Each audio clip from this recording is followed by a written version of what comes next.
Sabia que a história de Esdras é uma verdadeira lição sobre fé, renovação espiritual e a importância de obedecer a Deus?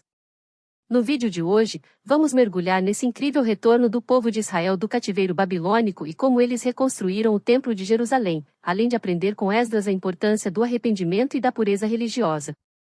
Se você está buscando uma inspiração para sua caminhada de fé, esse vídeo é para você. Não se esqueça de deixar seu like e se inscrever para mais conteúdos como esse. Vamos juntos!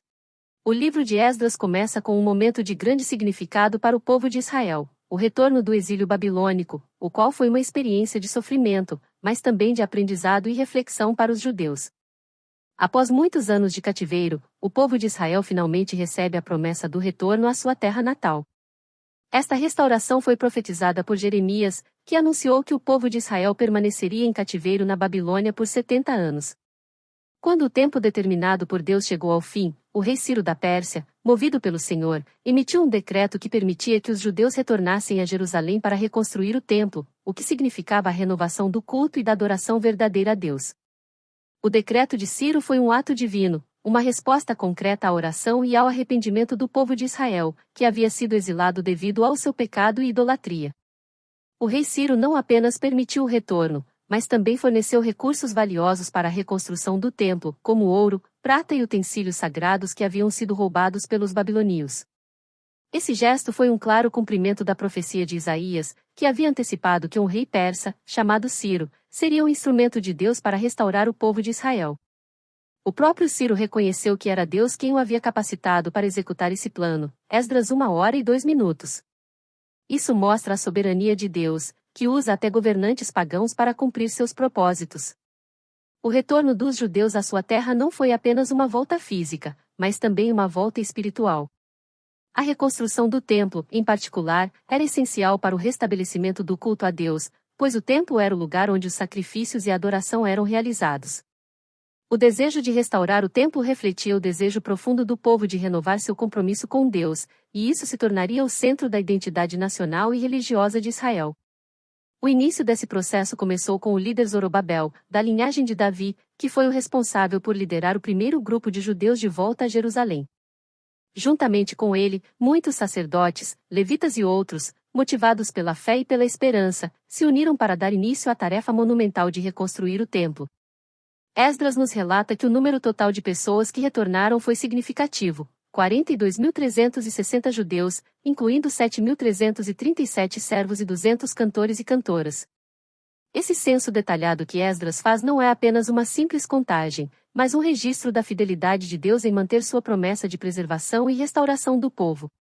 A lista de pessoas também mostra que, mesmo em tempos difíceis, a identidade do povo de Deus se manteve intacta. Os sacerdotes e levitas tinham um papel fundamental nesse retorno, pois eram responsáveis por manter a pureza do culto no templo. Sem eles, a adoração verdadeira não poderia ser realizada, o que destaca a importância desses líderes espirituais. Quando o povo chegou a Jerusalém, a primeira coisa que fizeram foi começar a reconstrução do altar do templo, porque sem um altar não poderia haver sacrifícios. Mesmo com as dificuldades que enfrentaram, como a falta de recursos e a oposição de inimigos locais, o povo de Deus manteve sua determinação. Ao reconstruírem o altar, eles restabeleceram os sacrifícios diários e as festas religiosas, que eram centrais na adoração de Israel. Esse ato inicial de restaurar o altar foi um símbolo poderoso de que o povo estava se reconciliando com Deus e buscando sua presença novamente. Quando as fundações do templo foram colocadas, um grande clamor e alegria tomaram conta do povo. Os sacerdotes, com suas vestes e instrumentos musicais, juntamente com os levitas, cantaram louvores a Deus, celebrando a fidelidade divina. Mas, ao mesmo tempo, o povo mais velho, que havia visto o templo original antes de sua destruição, chorou ao ver as novas fundações, pois elas não podiam ser comparadas à grandiosidade do templo de Salomão.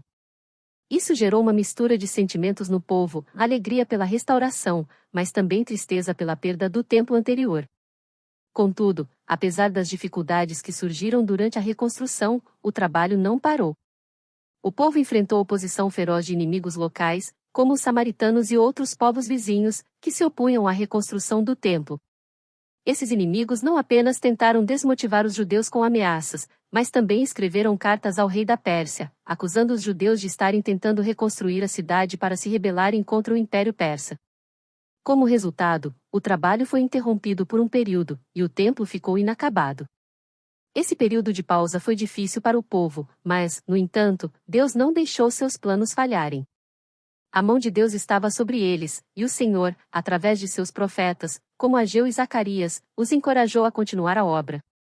A mensagem de Deus foi clara: esforçai-vos, porque eu estou convosco. Ageu 2 horas e 4 minutos.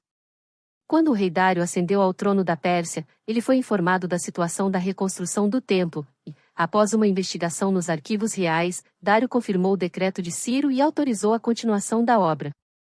Ele também garantiu o financiamento necessário para que o templo fosse finalizado. Deus usou até um monarca persa para assegurar que sua obra fosse completada.